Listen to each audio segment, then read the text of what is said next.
Wife.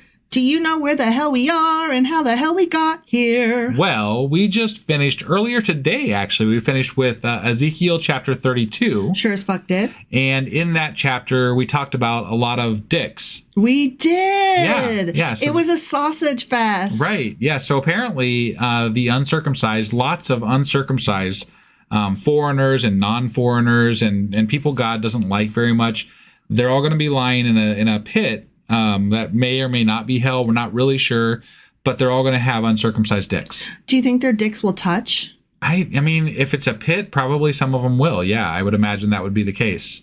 But I don't have any way of knowing this for sure. You know what I think is great? What's that? There's no ladies in the pit. Yeah, right. But it was also the conclusion. It's a good day to be a girl. We get raped all the other days, but on this day, all the dudes got killed and thrown into a pit. Yeah. The other part of that was that this was the last chapter where we were discussing Egypt's downfall at the hand of God for, I don't know, for existing. I'm not really sure exactly. For being big. Yeah. And because he decided, for not following he just Yahweh. On a whim, he's like, I'm going to kill Egypt. And that's that. Hey, so. while I'm out here killing all these nations, I'm going to take some Egypt down with me. Right. So which didn't happen. That was Ezekiel chapter 32. Yes, it was. Which means that today we're getting into Ezekiel chapter 33. All right, let's do this. Okie dokie.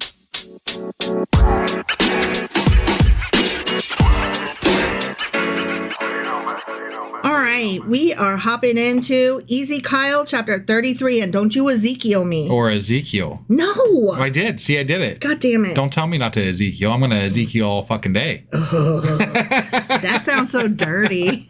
I might be into it. All right, chapter 33, ready? I'm ready. The word of the Lord, guess what it did? Is a vampire?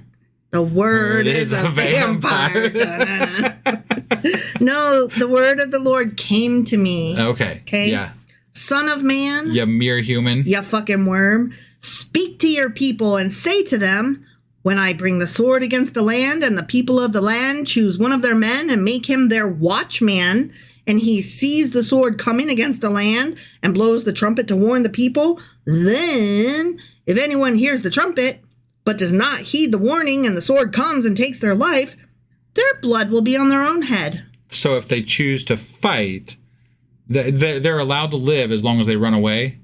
Well, he's saying obey me, or else if you don't, then whatever punishment comes is your own fucking fault. Right, but he's specifically telling them to put a watchman up, and then when they're coming to kill them, he's going to blow the horn, and if they don't run away, their death is on them, apparently. Yeah, something like that. Okay. Yeah. All right. Since they heard the sound of the trumpet, but did not heed the warning, their blood will be on their own head. If they had heeded the warning, they would have saved themselves. That's not how this that sounds works. like a lot of justification for murder. Like, you're trying to justify murdering people, God. Yeah. You need to stop trying to justify murder in any way whatsoever. If you're murdering them, you're just fucking murdering them. Don't be like, I hit you, but you had it coming. Like, that's called... You're either responsible for murdering people or you're not. Yeah. If you're not responsible for it, then you didn't command it. But if you commanded it, then you murdered them. And don't worry about it. Like, you don't need to... It's your own fault. Like, yeah, we don't need fucking excuses. Why is it God making excuses? It's man making excuses. I know what it is, but it's bullshit. But yeah, if the watchman sees the sword coming and does not blow the trumpet to warn the people, and the sword comes and takes someone's life, that person's life will be taken because of their sin, but I will hold the watchman accountable for their blood. What? They're all dead. Well, what do you mean, like, as far as like their punishment in the afterlife or whatever? Yeah. So as long as like, hey, dude, we're gonna put you up on watch, and as long as you don't blow the horn, only you're gonna go to hell, man. Yeah.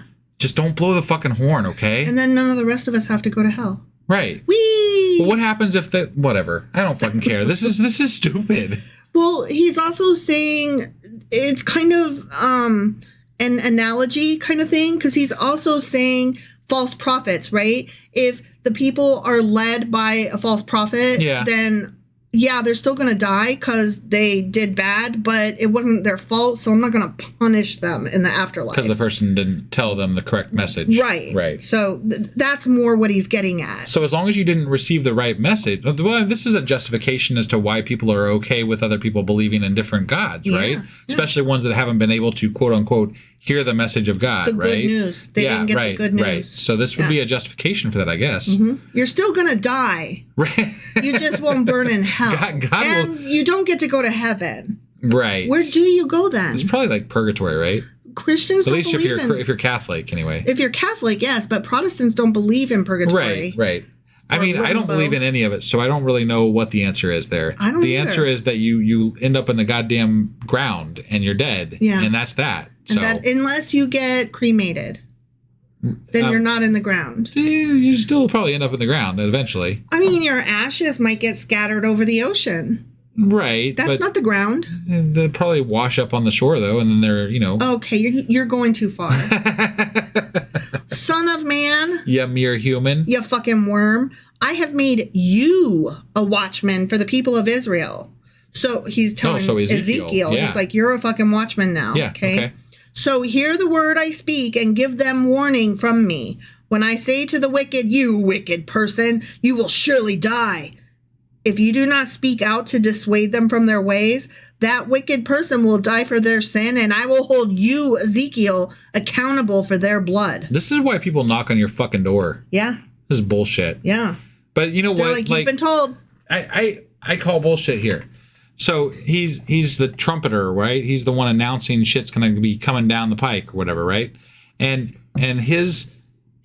we're supposed to take the word of this guy who sees 1,000 eyeballs in an angely wheeled crazy thing in the sky, and who was willing to lie on his side for a year and a half to prove point. Like, he's just not quite all there, I would imagine. He doesn't seem like he's got his faculties all together. Yeah. And yet we're supposed to believe him about what God says instead of God just telling us. We're supposed to believe this dude, and if we don't believe him, then it's on us, and we're fucked. Yeah. And if he doesn't tell us, he's fucked. But he's going to tell us because obviously he does tell us. So. But yeah, if you do warn the wicked person to turn from their ways and they do not do so, they will die for their sin, though you yourself will be saved. How many people do you have to tell? And I think we've talked about this before. Like, what if I only told like 99 of the 100 people, right? Am I still fucked because the 100th person didn't read the poster? Right. And like, do I have to go up to their face, or can I send them a letter? Can I fax it? Can I email? Yeah. Like, what is telling them? Like, can I just put up like a bulletin board? Yeah, I would definitely, if I was Ezekiel, I would ask for some clarification. I need clear instructions because I cover my ass. Right. I don't want to get in trouble later. Yep. Yeah. Okay. Son of man. You mere human. You fucking worm. Say to the Israelites, this is what you are saying. Our offenses and sins weigh us down, and we are wasting away because of them. How then can we live? So they're basically like, we suck so much that we're sucking. That's not fair. Say to them, says God, to Ezekiel. Ezekiel is saying that God told him. Sure. As surely as I live, declares the sovereign Lord, I take no pleasure in the death of the wicked, but rather that they turn from their ways and live. Turn from your evil ways. Why will you die, people of fucking Israel? Why will you die? Yeah. What a fucked up statement. Why are you making me hit you? Why are you making me kill you? Stop making me punch you in the gut. Yeah. Stop. That is the words of an abuser. Right. Like, literally, men who say these things to women, and less often women who say these things to men, but it does happen. Yeah. Abusers who say these words get used in court to prove that they are abusive. Right. As part of their But apparently Christians use these words to prove that there's a God. So, this is disgusting, though. Like, literally, this is abuse. Yeah, no, I know. Stop making me hit you. Yeah. Why won't you make me stop hitting you? Right. Like, I mean, we do this to our kids, like when we're joking around and we take their hands because they're weak, and we're like, why are you hitting yourself? Why are you hitting yourself? Why are you hitting yourself? And that's funny because you're just teasing them and they laugh because they're like, I can't control my hands and you're making me hit myself. But this is not that. This is not fun. Right. No, not fun. Therefore, son of man. You mere human. You fucking worm. Say to your people, if someone who is righteous disobeys, that person's former righteousness will count for nothing. Wow. So you could be good all your life, but then, like, right before your deathbed, you fuck it all up. Right. And then you're fucked. Yeah, and then you're fucked. But you could be bad your entire life, and then right before your deathbed, you'd be good. You're like, just kidding. And then you're saved. Just kidding, sorry. But, like, the predominance of bad would have happened with the person that got saved versus the person that died. Yeah. You know what I'm saying? Like, that makes literally no sense. It doesn't. Like, your soul should be weighed. There should be some kind of scale. Yeah, and a lot Egyptians actually did that kind of shit. I thought that's a much better method. Yeah. If you're going to have a way to judge people, it should be an amalgamation of your entire life, right? It shouldn't be just like this one act that you do where this jealous God who can't stand it if you don't like him says, fuck you because you didn't say I didn't like you. You turned against me or you did this. Or you didn't get on your knees often enough for me. Right. Yeah. No, I really like the scales because then it's like a case-by-case basis and, God's infinite, so he got the time and, you kind of get an idea of, but was I basically a good person? And I think that intentions matter. I think that should count for something. I think some of that, like based on our reading in like the Jewish folklore book that we do, some of that philosophy filtered into some Jewish culture. Yeah. But it's not necessary. It didn't translate into Christianity. It's not overt. Right. Or it is. No, it's not overt. Right. And if someone who is wicked repents, that person's former wickedness will not bring condemnation. So that's what you just said. Right. No, it's exactly what I just said. Bullshit. Yep. The righteous person who sins will not be allowed to live, even though they were formerly righteous. Whatever. That's a bullshit deal, and I don't take that deal. No, Thank you. No, right? Pass. Nose goes. I'm out. You're saying you're basically saying that if a person is the worst human being, rapist, fucking just whatever, pedophile, kitten killer, his entire life, and then right before he dies, he says, I bow before you, God, and I rescind all the bad things, and I worship you, and whatever. Then he's good. Right. But the person that was good their entire life gets to the end and masturbates, but doesn't like wash his hands for 14 days or something like that, and then he's fucked and he can't get into heaven. Yeah. I mean, like, just the laws that are in place. These things are things that could happen, apparently, like because this is all God's laws and it's all bullshit. It's nonsensical. Because Jesus hasn't happened yet. We haven't forgotten about the shrimp and the fucking mixed threads and all that crap I was going to say, let's not even forget if you cut your hair. Right. Or you get a tattoo. Yeah. Or heaven forbid that you drink blood or you fuck your wife while she's on her period. Right. Like, oh, nope, sorry, you're going to hell. Wait, what? Yeah. No, it's crazy. That's ridiculous. Crazy. Ridiculous. It is. If I tell a righteous person that they will surely live, but then they trust in their righteousness and do evil, none of the righteous thing that person has done will be remembered, and they will die for the evil they have done. We get it. You're an asshole, God. Yeah, you're unfair. Yep. You're hard-handed and hard-hearted. Right. You're a son of a bitch, really. Yeah. And if I say to a wicked person, you will surely die, but then they turn away from their sin and do what is just and right, if they give back what they took in pledge for a loan, return what they have stolen, follow the decrees that give life, and do no evil, that person will surely live. They will not die. That's a little better statement. If they turn away. The boy, and he's saying that they have to make amends to the things that they have done. So it's not just lip service. They have to physically go through motions of repentance. That's a little better. I'm not going to give this. How do you unrape a child? No, I'm not. I'm just saying. No, that's what I'm saying though. I don't know that that's something that you could come back for though, because you can't. How could you make amends for that? Right. Like there is no making amends for that, so you're kind of fucked at that point. It depending on your philosophy on the whole situation, right? Right. So I mean, I could see where that could still be a thing where that person would be in this religion would be punished for that thing because they can't make amends for that thing. Right. That would make some sense to me. Mm-hmm. But the way they were saying it before this didn't track quite well. Yeah. That helps clarify it a little bit. A little bit. Not totally. Not total. None of the sins that person has committed will be remembered against them. They have done what is just and right. They will surely live. Yet your people say, the way of the Lord is not just. Yeah, that is what I say. Thank you. I do. But it is their way that is not just. Don't call me mean. Don't hate the player. Hate the game. If a righteous person turns from their righteousness and does evil, they will die for it. Yeah. And if a wicked person turns away from their wickedness and does what is just and right, they will live by doing so. That's great. Yet you Israelites say, the way of the Lord is not just, but I will judge each of you according to your own ways. But I feel like you're not, though. Right. I feel like you're not. I do wonder what they mean by die and live here, because this is one of those things that is a constant theme with the contradictions, is that oftentimes God says, I don't kill the wicked. They get their punishment in the afterlife or whatever. Yeah. And I do kill the righteous because it's just what the plan was. That was part of the thing that was going to happen or whatever. Everybody dies. So like bad shit happens, right? But these things they go back and forth. Like but when they want you to believe that God is good, he's like, if you follow the rules, then I will do the good. You get the good stuff. If you don't follow the rules, you get the bad stuff. I would right? never. Yeah. Yeah. And then if he's like trying to be a scary fuck, he's like, I will kill you all. None of you are good. You all suck. You're mere humans. By I mean Babylon. Right. All right. So now we are moving on to a new section. Same chapter though. All right, okay. Sure. All right.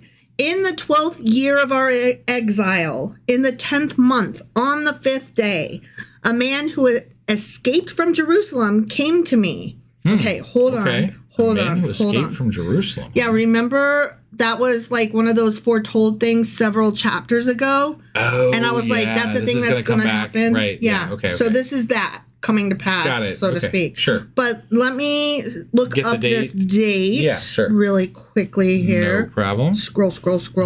All right. So this date, it depends. Okay. If we're going with the 12th year as it says, the date corresponds to January 8th, 585 BCE. But that would mean that news of the fall of Jerusalem didn't reach Ezekiel in Babylon until well over a year after the calamity happened. Yeah. And an alternative translation reading in the 11th year instead of the 12th year is preferable, because that means that only about 6 months would have been the interval. So these are like alternative facts, but Bible version? Well, it depends on what translations you read. No, I got it. But it feels like the translation was made to fit the circumstances as opposed to the circumstances fitting the text. Yeah. You know what I mean? Yeah. Like that sounds like they were like, wait, this doesn't work. Yeah, exactly. They're like, somebody can't add. Right. And it was me. Yeah. I mean, I'm just saying. All right. So anyways, whatever year it was, while we were in exile, a man who had escaped from Jerusalem came to me and said, the city has fallen. Now, the evening before the man arrived, the hand of the Lord was on me, Ezekiel. Okay. And guess what? He spoke to him? He opened my mouth. Okay, I don't know how I feel about this. I know. God's already showed Ezekiel his dick. So, I know. You know what I mean? There's more to this than this, but I just wanted to pause there for a minute just to let you imagine. He opened my mouth. Right, okay? yeah. And before the man came to me in the morning, he opened my mouth. Okay? Okay. So my mouth was opened. Oh, and I was no longer silent.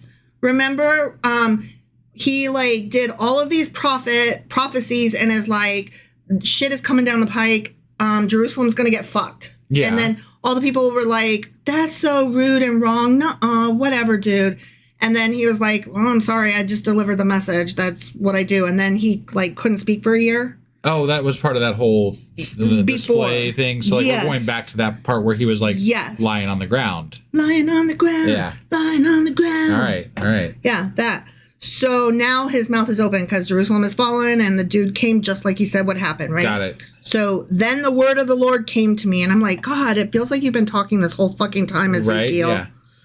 Son of man. You mere human. You fucking worm. The people living in those ruins in the land of Israel are saying Abraham was only one man, yet he possessed the land. But we are many. Surely the land has been given to us as our possession. I don't understand what that has to do with anything. There are people who have survived and they're like, this is our land and fuck Babylon and we're going to go there and get it. Right. No, I get it. But I mean, obviously they just, destroyed you. So yeah, but they still want that land. It's still theirs. They're like, God gave that to us. All right. We don't fucking care that we're getting. I mean, I to some degree, I understand that. Yeah. I wouldn't want to be forced out of where I live either. Sure. No, me neither. So. But God does not like this, okay? Okay. Therefore, say to them, this is what the sovereign Lord says. Since you eat meat with the blood still in it and look to your idols and shed blood, should you then possess the land? So this is a guilt trip for doing the things that were just done at those times. Yeah, the idol worshiping. Because we've talked about this. Seems like it was pretty commonplace with regard to their neighbors and just like different cultures that were all kind of intermingling at that point in time. So, and I feel like the priests were kind of more of this like higher stature that was like above the rest of the people that didn't really have any. There was no intermingling between those groups of people, right? They were different. They were different sets of kind people. Of like Republican leadership versus people like my parents and just commoners. Yeah, common Republicans that don't. Yeah, it was a. There's no. I'm sure it was a classist system. Yeah. So. Yeah. You rely on your. This is God talking some more still to the guys that are like, but we want our land. Right. You rely on your sword. You do detestable things, and each of you defiles his neighbor's wife. Wow. Every single one of you. Huh? Wow. Every single one of you is fucking your neighbor's wife. That is a lot of fucking around. And I'm like, every single one. So did they just like be like, okay, every night, turn clockwise, and that's the house you're fucking with tonight, and then we'll just go every night, do the next house over until you get back to the start. It's like Musical Wives, right? Yeah. And he has a lot of nerve though, but saying that they value their swords more than whatever. When he's the one literally using the sword against them. I know. He's like how does that swords work are out? great. I'll kill you by the sword. Fuck your swords. What? God, pick a lane. Right. Should you then possess the land, you wifey wife fuckers? I'm sure your answer is no, so. Say this to them, says God. Okay, say this. Yeah, ready? I'm ready. This is what the sovereign Lord says. Okay. As surely as I live, those who are left in the ruins will fall by the sword. Those out in the country I will give to the wild animals to be devoured. Ooh. And those in strongholds and caves will die of a plague. Wow. God, man. So rude. Yeah. I will make the land a desolate waste, because that's the kind of thing I like to do is, ruin it for the animals too. Yeah. Do you remember when we were reading Jeremiah, there was a remnant left in Jerusalem, and at first, before that one dude that was, I forget what his name was, but he was staying with some other tribe, and he came in and then killed everybody at that dinner. Mm-hmm. You remember what I'm talking about? Kind of, yeah. Yeah. So before that, though, God was okay with there being a remnant left in Jerusalem. And then that happened, and he's like, no, it's all off. Bye. See ya. Yeah. But there wasn't an official end until they just couldn't sit still and, not kill people. So I don't know. Oh, God. But I feel like this wasn't like a definite, like, that was the end. Right. You just, it is what it is. Yahweh's just a dick. I mean, yeah, pretty much. I will make the land a desolate waste, and her proud strength will come to an end, and the mountains of Israel will become so desolate that no one will cross them. Then they will know that he's the Lord. That I am the Lord. Yeah. When I have made the land a desolate waste because of all the detestable things they have done. So let me get this straight. People are going to walk by a desolate land and be like, wow, check that God out. Yeah. That is some piece of shit land. I am so impressed. I don't think that's how that works. I think they'll walk by and be like, surely no God dwells here. Look at this land. Right. There is no God. Yeah. If there was a God here, he would surely have blessed these people and this land. Right. I mean, if I was looking at what that God did to those people, I'd be like, I am good with our God. You? Yeah? Mm-hmm. You okay? Mm-hmm. Okay. Yeah. Let's keep our God. Let's keep being wife fuckers. That fucker. Look at that shit. Mm-hmm. That's fucked up. As for you, son of man. Yeah, you mere human. You fucking worm. Your people are talking together about you by the walls and at the doors of the houses, saying to each other, come and hear the message that has come from the Lord. My people come to you as they usually do and sit before you to hear your words, but they do not put them into practice. Their mouths speak of love, but their hearts are greedy for unjust gain. Okay. I like that phrase. Yeah. Their mouths speak of love, but their hearts are greedy for unjust gain. Sure. That describes every single pastor I've ever met, like in the church. It describes a lot of people. Yeah. I mean, I think that there are a lot of people that are not genuine in who they are and what they intend. You know, I think that is a good way to describe human nature. Yeah. At its worst, in its worst sense. You know, like people are kind of two-faced sometimes, and they don't say what they mean. They don't do what they mean. They don't do what they say. They should be autistic like me, and then they wouldn't know the difference, and they would always just say what they mean, and then come to regret it later and be like, well, I've learned since then, but I meant what I said when I said it, even though I don't feel that way anymore. I will say, since I have known you, I feel like I've had to become I don't know if I would say a better person, but a more upfront and honest person. Yeah, you know? And I'm not saying that I was deceitful. You were never deceitful, but like when we first got together and like you would make me a promise and like I literally did not understand if you broke the promise. Like you didn't take it as literally as I did. Right. And like it would break my heart because I would be like, but you promised. And you'd be like, the fuck is wrong with you? Like nobody takes promises like that. And I'm like, right. No, but what? But you did. Yeah. So I had to rethink how I said things, how I thought of things, how how I interact with people in general, because it affects you differently than other people.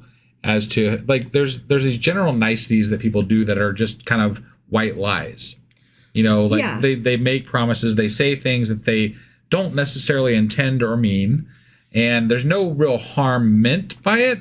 Yeah, but you know what? Let me interrupt you just for a minute to clarify. Like, I don't want anybody out there thinking that I'm accusing you of making like heinous broken promises. No. When I said broken promises, they were stupid shit like, hey, don't stop and smoke on your way home because you're trying to quit or whatever. Right. And then you would. And you wouldn't tell me, and then I would ask you, and you would be like, yeah, I did. And I would be like, but you promised. And then you didn't tell me after you promised. And you'd be like, what's the deal? Right. And like, that's the kind of thing. And it's not the smoking or the not smoking or whatever. It was literally the words that you said to me in the exactness. Yeah. Yeah. And like, your I took you to heart. Requires exactness, and you require, black and white. Clarity. It's black and white thinking, and I have that. Yeah, but not in the way, not because you're dumb or not because you're like not able to understand things. It's just how your brain initially interprets information that is given. It's not just information, though. It's also relationships. Sure. Like, no, we love each other, so I take you at your word because we love each other. Right. And that was like more responsibility than you realized you were taking on. And you were like, hold on, I didn't know all these words were in there. Right. So, but I mean, we've had to learn each other. Yeah. So, no, I mean, that's a part of any relationship. Yeah. But, I didn't want anybody out there thinking like that you like did something seriously heinous or whatever. No, it was like dumb shit, stupid promises. Right. Yeah. So is that the end of No. Okay. Sorry. We have a couple more sentences here. Okay. And also, I have to say something. When I said people should be autistic like me, I was absolutely not trying to be ableist or use terms incorrectly. Like, I am currently being assessed for autism, and all the doctors and all my family and friends pretty much agree that I'm like 100% on the spectrum. So just putting that out there. Don't want anybody to think that I'm like... No, I got you. Okay. Indeed, to them you are nothing more than one who sings love songs with a beautiful voice and plays an instrument well, for they hear your words, but do not put them into practice. Okay. I like that. Yeah. You sing a good song. The end of that chapter was actually kind of good phrasings. When all this comes true, and it surely will, then they will know that a prophet has been among them. The end. Okay. That's what they'll know. Got it. This time they'll know that a prophet's been among them, not that I am the Lord. Well, I think the mere fact that they recognize he's a prophet is saying that they then believe that God told him the things that he told him. Right. Right? Yeah. So that's kind of where that was going with that, I guess. Yeah. But, we've already talked about how Ezekiel/God got Egypt wrong. Mm-hmm. And I don't really... I also feel like a lot of this stuff, and I don't know how much of this is true and how much isn't true, but... Or backdated or whatever. Right. Well, and that's what I'm saying. I think there probably have been some edits. We just talked about one in this chapter, actually, as far as the time frames, right? Yeah. Was it a year or was it 6 months? Right. So we just got done talking about exactness. The exactness of the Bible is it's very questionable. And that makes it so difficult for somebody like me to try to understand it because I want to know what happened. Sure. I can't have a good opinion about it unless I know what happened. And I honestly feel like if you're talking about a God, right? A God who determines your entire eternal livelihood, I guess, right? If you're talking about something that important, you should be able to be very exact if you're a prophet. Yeah. You should be able to tell me exactly why I should believe in this fucking God. Right? Like, Convince me. I'm not talking to the God. I'm talking to a human. You're a human, dude. And right now, we're not even talking to humans. We're just reading this book. You are not convincing me, God. Yeah. You are not convincing me. Not only are you a human, you're a human that I'm not 100% certain who you were from thousands of years ago. And I don't even know that you wrote all the words that I'm reading because there's a lot of questions about when and authorship. Who and what when everything was written. And you saw eyeballs on wheels. Yeah. I just don't know anything about that, dude. I got lots of questions. Yeah. Lots. Yeah. This book is failing to And then when I don't take your word, you just lay on the ground for a year. I mean, like, what am I supposed to do with that, man? So true. All right. So that was Ezekiel Chapter 33. Sure as fuck was. Which means that we will be back tomorrow with... Ezekiel Chapter 34. All right. We'll see you then. Bye.